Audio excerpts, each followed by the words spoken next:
फातिमा की रानी माँ, प्रभु यीशु की माँ, आसरा तू ही है माँ।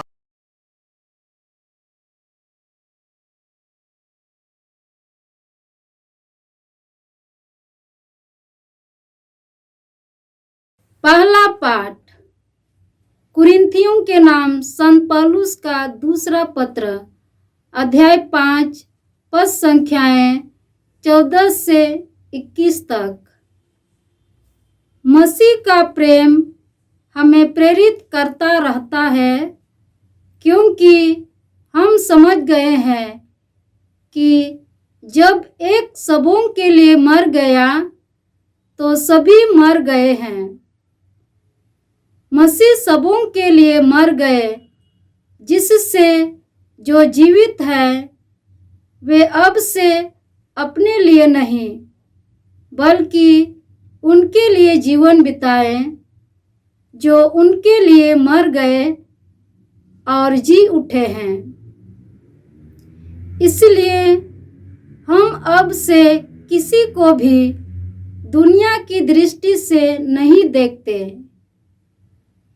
हमने मसीह को पहले दुनिया की दृष्टि से देखा, किंतु अब हम ऐसा नहीं करते। इसका अर्थ यह है कि यदि कोई मसीह के साथ एक हो गया है तो वह नया मनुष्य बन गया है। पुरानी बातें समाप्त हो गई है और सब कुछ नया हो गया है। ईश्वर ने यह सब किया है। उसने मसीह के द्वारा अपने से हमारा मेल कराया और इस मेल मिलाप का सेवा कार्य हम प्रेरितों को सौंपा है। इसका अर्थ यह है कि ईश्वर ने मनुष्यों के अपराध उनके खर्चे में न लिखकर मसीह के द्वारा अपने से संसार का मेल कराया और इस मेल मिलाप के संदेश का प्रचार हमें सौंपा है। इसलिए हम मसीह के राजदूत हैं, मानो ईश्वर हमारे द्वारा आप लोगों से अनुरोध कर रहा हो। हम मसीह के नाम पर आप लोगों से यह विनती करते हैं कि आप लोग ईश्वर से मेल कर लें। मसीह का कोई पाप नहीं था, फिर भी ईश्वर ने हमारे कल्याण के लिए उन्हें पाप का भागी बना दिया, जिससे हम उनके द्वारा ईश्वर की पवित्रता के भागी बन सके। प्रभु की वाणी। ईश्वर को धन्यवाद। भजन अनुवाक्य। प्रभु दया और अनुकंपा से परिपूर्ण है। प्रभु दया और अनुकंपा से परिपूर्ण है। मेरी आत्मा प्रभु को धन्य कहे। मेरा सर्वस्व उसके पवित्र नाम की स्तुति करे। मेरी आत्मा प्रभु को धन्य कहे और उसके वरदानों को कभी नहीं भुलाए। अनुवाक्य। प्रभु दया और अनुकंपा से परिपूर्ण है। प्रभु दया और अनुकंपा से परिपूर्ण है। वह मेरे सभी अपराध क्षमा करता और मेरी सारी कमजोरी दूर करता है। वह मुझे सर्वनाश से बचाता और प्रेम तथा अनुकंपा से संभालता है। अनुवाक्य। प्रभु दया और अनुकंपा से परिपूर्ण है। प्रभु दया और अनुकंपा से परिपूर्ण है। प्रभु दया तथा अनुकंपा से परिपूर्ण है।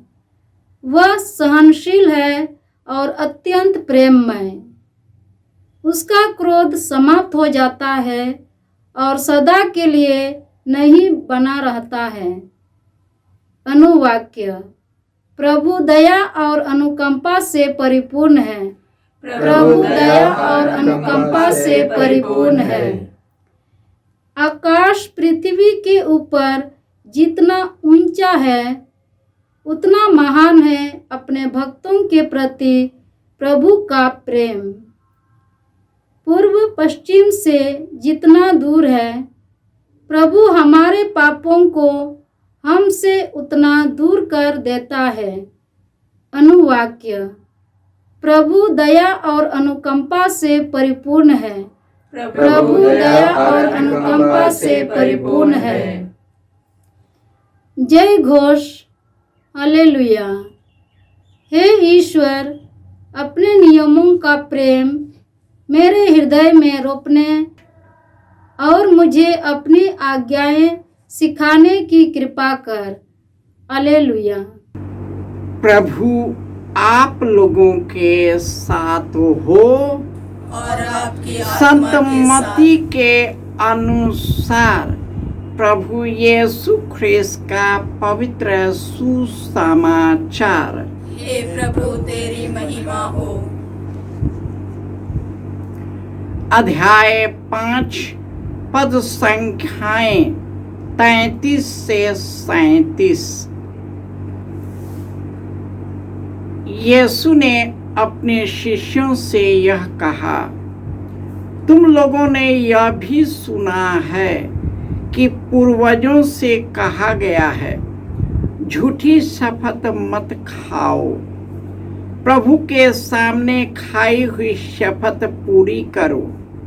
परंतु मैं तुमसे कहता हूँ, शपथ कभी नहीं खाना चाहिए, न तो स्वर्ग की, न ईश्वर के सिंहासन की, न पृथ्वी की, क्योंकि वह उसका पावदान है, न यरूशलेम की, क्योंकि वह राजाधिकार का नगर है, न अपने सिर की, क्योंकि तुम उसका एक भी बाल सफेद या काला नहीं कर सकते। तुम्हारी बात इतनी हो, हाँ की हाँ, नहीं की नहीं। जो इससे अधिक है वह बुराई से उत्पन्न होता है। यह प्रभु का सुसमाचार है। हे क्रिस्त तेरी स्तुति हो। ख्रिस्त में प्यारे भाइयों और बहनों, प्रभु दया और अनुकंपा से परिपूर्ण है। वह सहनशील और अत्यंत प्रेममयी है। उसका क्रोध समाप्त हो जाता है। वह सदा के लिए बना नहीं रहता है। वह हमारे पापों को क्षमा करता, हमारे कमजोरियों को दूर करता, हमें सर्वनाश से बचाता और अनुकंपा से संभालता है। आकाश पृथ्वी से जितना ऊंचा है उतना महान है अपने भक्तों के लिए प्रभु का प्रेम। पूर्व पश्चिम से जितना दूर है प्रभु हमारे पापों को हमसे उतना ही दूर करता है। जो लोग यीशु से जुड़कर पवित्र और निष्कलंक जीवन बिताते हैं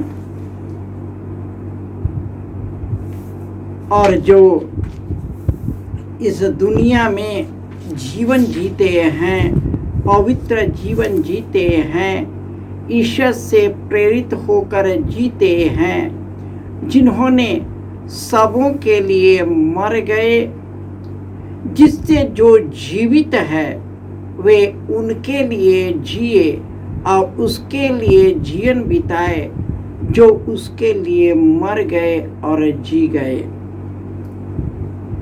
इसलिए हम लोगों को दुनिया की दृष्टि से नहीं, हम यीशु के साथ एक नई प्राणी बन गए हैं। पुरानी बातें समाप्त हो गई है, सब कुछ नया कर दिया है। यह सब यीशु के द्वारा ईश्वर ने किया है। इसलिए हमें झूठी शपथ नहीं खाना चाहिए। आज लोग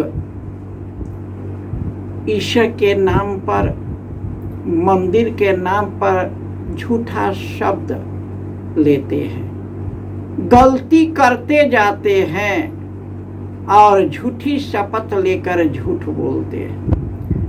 हमारे हाँ या न होना चाहिए। इससे ज़्यादा लोग करते हैं, इसका मतलब उसके हृदय में खोट है। इसलिए हमें ईश्वर से उत्पन्न होना है, और जो ईश्वर से जुड़ा है और उससे जुड़कर जीवन बिताता है, वे ईश्वर के पुत्र और पुत्रियां हैं। हमें लोगों से हाँ में हाँ, ना में ना, इससे ज्यादा कोई नहीं। ना शपथ खाएं, ना पृथ्वी का, ना समुद्र का, ना मंदिर का, ना पवित्र स्थल का, क्योंकि सब कुछ ईश्वर का है। और इसके नाम पर हम गलत पाप नहीं कर सकते। हम प्रार्थना करें कि हमारे अंदर में जो यीशु पवित्र आत्मा के द्वारा जो कार्य करते हैं, पिता ईश्वर ने उसे भेजकर हम सबों को अपनी कृपा से भरता है, उसी प्रेम में भरता जाए और उसी प्रेम से प्रेरित होकर एक दूसरे के लिए जीवन व्यतीत कर सके। जय यीशु।